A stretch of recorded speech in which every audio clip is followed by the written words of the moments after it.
자, 인격이 없는 피조물들, 해와 달과 별들이 인격이 있나요? 그렇지가 않죠. 인격이 없는 피조물들에게도 그들에게 필요한 직무를 다 정해주신 거예요.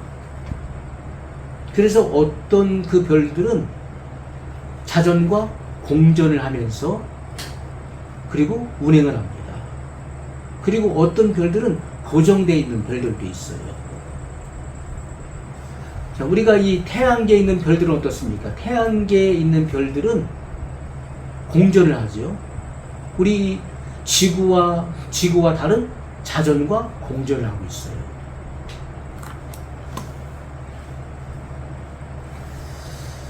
자, 이렇게 그 인격이 없는 피조물들에게도 각자의 그 직무를 주어서 그 직무를 감당하게 하셨다는 것입니다.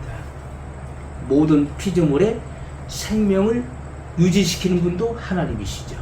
이 지구에 있는 모든 생명체의 그 생명을 유지시키는 분이 바로 하나님이십니다. 그리고 영광을 받으신다는 거예요. 창세기 1장 14절로 16절의 말씀을 보면 하나님이 가라사대 하늘의 궁창에 광명이 있어 주야를 나누게 하라. 또 그 광명으로 하여 징조와 사시와 일자와 연한이 이루라. 자, 이렇게 하나님께서 이렇게 하늘에 광명을 두셔서 주야가 나누었어요. 밤과 낮이 생성되었고 그 광명으로 하여 징조와 사시와 일자와 연한을 이뤘다, 이렇게 말씀하고 있어요. 그래서 우리가 24시간의 이 시간의 개념 그리고 사계절이 우리가 생겨나게 된 것이죠. 또 그 광명이 하늘의 궁창에 있어 땅에 빛이라 하시고 그대로 되니라. 하나님께서 해를 지으신 것은 무엇을 위해서 해를 지으신 것이죠? 이 지구를 위해서, 이 지구 땅을 비추게 하신 것입니다. 이 지구에는 누가 살게 되죠? 하나님의 형상과 모양을 따라 지음받은 하나님의 사람들이 이 땅에 지음받아 살게 되기 때문에 이 지구를 특별하게 창조하신 것이죠. 하나님이 두 큰 광명을 만드사 큰 광명으로 낮을 주관하게 하시고 작은 광명으로 밤을 주관하게 하시며 또 별들을 만드시고, 이렇게 말씀하고 있어요. 하나님은 선하게 창조하시고 선하게 하시고 선하게 역사하시는 분이심을 말씀하고 있는 것입니다. 또 2절에 보면 모든 신의 뛰어나심을 감사하라, 이렇게 말씀하고 있어요. 자, 모세는 신명기 10장 17절에서 여호와 하나님을 어떻게 증거하고 있는지 우리가 보겠습니다. 신명기 10장 17절의 말씀입니다. 너희의 하나님 여호와는 신의 신이시며 주의 주시요 크고 능하시며 두려우신 하나님이시라. 사람을 외모로 보지 아니하시며 뇌물을 받지 아니하시고. 아멘. 자, 여호와 하나님을 어떤 분으로 지금 소개하고 있습니까? 신의 신이시라, 이렇게 말씀하고 있어요. 주의 주시요 크고 능하시며 두려우신 하나님이시라, 이렇게 증거하고 있습니다. 자, 모세는 창세기뿐만 아니라 신명기도 모세가 기록했죠. 창세기, 출애굽기, 레위기, 민수기, 신명기, 모세 오경. 그래서 모세가 기록한 글이기 때문에 모세 오경이라 이렇게 밝히는 것이죠. 자, 모세가 증거하고 있는 이 신의 신이라고 하는 것은 무슨 뜻입니까? 스스로 존재하는 신이라는 거예요. 스스로 존재하는 신. 누군가에 의해서 고안되어지고 누군가에 의해서 만들어진, 조각되어진, 새겨진 그런 신은 가짜라는 것입니다. 그건 가짜예요. 스스로 존재하는 신만이 참 신이라는 것입니다. 하나님께서 모세를 소명하시고 그를 보내실 때 모세가 하나님의 이름이 무엇입니까? 라고 여쭈었죠. 제가 히브리 사람들, 이스라엘 백성들이 가서 하나님이 나를 보내셨다면 그들이 말하기를 너를 보낸 자가 누구냐 묻거든 내가 하나님을 어떻게 말해야 됩니까? 라고 했을 때 하나님께서 I am that I am 이렇게 말씀하셨어요. 나는 나다. 나는 스스로 있는 자다. 이렇게 말씀하신 것이죠. 그래서 스스로 존재하는 신만이 참신이시다. 만물을 지으신 신이 참신이라는 거예요. 하나님은 만물을 지으셨잖아요. 창세기가 그것을 밝히고 있는 것입니다. 누군가의 도움이 필요가 없는 거예요. 야, 나 이거 힘드니까 나 좀 도와줘. 난 도움이 필요해. 이것은 참신이 아닌 것이죠. 하나님은 능력이 많으신 분이시기 때문에 누군가의 도움을 필요로 하지 않는다는 거예요. 하나님 스스로 모든 것을 계획하시고 섭리하시고 모든 것을 그 뜻대로 지으시고 그리고 운영하시는 분이 참신이신 것입니다. 그분이 바로 여호와 하나님이시죠. 만세전에 또한 인류의 타락을 내다보셨어요. 인류가 지음받기 이전에 하나님은 그의 경륜 안에서 인류의 타락을 이미 내다보셨어요. 그리고 구속사를 계획하신 분이십니다. 그것을 지금도 이 땅에서 그 구원의 계획을 행하고 계신 분이 바로 여호와 하나님이신 것이죠. 5절에 오면 지혜로 하늘을 창조하셨음을 감사하라고 말씀하고 있습니다. 지혜로 하늘을 지으신 이에게 감사하라. 그 인자하심이 영원하니로다. 우리가 창조라고 하는 것은 창조는 하나님의 능력뿐만이 아니죠. 그분의 지혜가 함께 역사하는 것입니다. 힘만 있다고 해서 그것이 만들어지는 게 아니에요. 거기에는 그것을 고안해내는 그 특유의 그 속성들을 고안해내는 그 지혜가 필요한 것입니다. 우리가 잠언서를 보십시오. 하나님의 지혜로 가득한 거예요. 하나님의 지혜. 하나님의 지혜를 우리에게 구체적으로 설명해 주고 있는 것입니다. 하나님은 만물을 그 지혜로서 창조하셨어요. 하나님이 힘만 가지고 능력만 가지고 이 지구를 창조하는 것이 아니죠. 이 지구의 모든 생태계가 번성할 수 있는 그러한 모든 이 조건들을 그 안에 다 설계하신 것입니다. 사람이 경작하고 먹고 살 수 있는 이 땅을 하나님께서는 만드신 거예요. 그건 하나님의 지혜가 그 안에 다 들어있는 것입니다.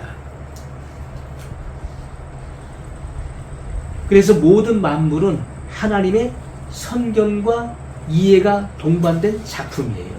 하나님의 선견과 이해가 동반된 작품이라 이렇게 우리가 알 수 있는 것이죠. 우리가 선견이 있다.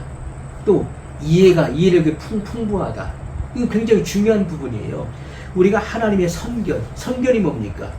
우리가 선견지명이란 말도 하잖아요. 선견이 무엇입니까? 앞으로 닥쳐올 미래를 미리 내다본다는 거예요. 미리 안다는 것입니다. 야, 앞으로 어떤 일이 일어날 것이다. 앞으로 어떤 일이 닥쳐올 것이다. 그걸 미리 내다보는 것이, 내다보고 아는 것을 선견이라고 하는 것이죠. 하나님께서는 이 모든 만물을 설계하시고 지으실 때 이러한 선견을 갖고 계셨다는 거예요. 그리고 하나님의 이해가, 그 이해력이 그 안에 포함되어 있는 거예요. 이해가 뭡니까? 분별하거나 우리가 해석하는 것을 이해라고 그러죠. 어떤 사람은 설명을 해줘도 이해가 부족한 거예요. 아무리 얘기를 해줘도 이해가 부족한 사람은요, 그것을 분별할 줄 모르는 거예요. 그리고 해석이 부족한 것입니다. 그 말 뜻을 알아듣지 못하는 것이죠. 근데 이해한다는 것은 무슨 말하는지 그것을 내가 분별하고 내가 그것을 분석하고 이해하고 그리고 해석했다는 것이죠. 잠언 3장 19절에 보면 여호와께서는 지혜로 땅을 세우셨으며 명철로 하늘을 굳게 펴셨고 이렇게 증거하고 있어요. 하나님께서 이 땅을 창조하실 때는 그냥 대충 지으신 것이 아니에요. 이 땅 속에 어떤 요소가 있어야 될 것을 다 주님은 계획하시고 설계하신 것입니다. 그래서 씨를 뿌리면 그 씨가 뿌리를 내리고 자랄 수 있는 모든 여건을 다 그 속에 집어넣으신 거예요. 그 영양소를 다 그 땅 속에 넣으신 것입니다. 그것이 하나님의 그 지혜와 능력이라는 것이죠. 지혜로 땅을 세우셨으며 명철로 하늘을 굳게 펴셨다. 이렇게 말씀하고 있죠.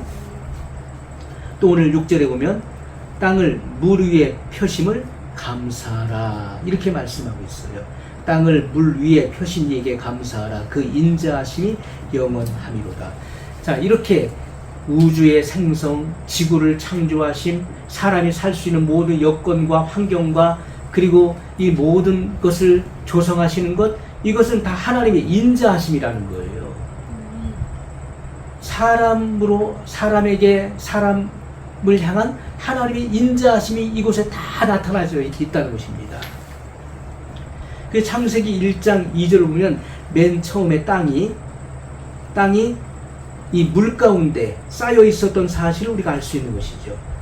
땅이 물 가운데 덮여져 있었던 거예요. 땅을 물 위에 펴신 이에게 감사하라 말씀하고 있는 것이죠. 예, 그렇다면은 이 지구를 형성하는 데 있어서 물은 하나님의 권능 안에서 아주 중요한 요소였다는 것을 우리가 알 수가 있는 거예요. 우리는 하나님의 이 지혜와 이런 창조의 그런 내용을 다 알 수가 없는 거예요. 왜 이 지구가 처음에 이 깊은 물에 잠겨져 있었을까? 왜 그랬을까? 그 이해할 수 있습니까? 하나님의 섭리는 이 지구는 처음에 물에 잠겨져 있었던 거예요. 그랬다가 이 하나님의 명령을 통해서 이 땅이, 이 묻이 물에서 올라오는 것이죠. 그래서 그 묻을 땅이라 칭하시고, 그리고 물은 한 곳에 모이라. 그래서 한 곳에 모인 물을 바다라 칭하셨다라고 말씀하고 있잖아요. 그래서 이 지구를 형성하는 데 있어서 이 물이라고 하는 것은 하나님의 권능 안에서 아주 중요하게 사용되었던 요소였던 것을 우리가 알 수가 있어요. 우리는 그 이치를 다 알 수 없지만은 하나님은 다 알고 계시는 거예요. 왜 그것이 그렇게 만들어져야 되고 그렇게 왜 형성돼야 되는지를 하나님은 다 그것을 알고 설계하셨다는 거예요. 우리는 성경 말씀을 통해서 계시해 주시는 그 범위 내에서만 우리는 이 같은 비밀을 알 수가 있는 것입니다. 하나님을 이해할 수 있고 하나님의 계획과 섭리를 이해할 수 있는 거예요. 자, 인체를 형성하는 데 있어서도 사람은 그 물이 70%를 차지하고 있는 것입니다. 왜 그럴까? 그거 다 이해할 수 있습니까? 사람을 분해해 보면은 인체를 구성하는 데, 인체의 성립에 있어서 물이 70%를 차지하고 있잖아요. 왜 그럴까 하는 거예요. 왜 그럴까? 우리는 이 같은 하나님의 섭리.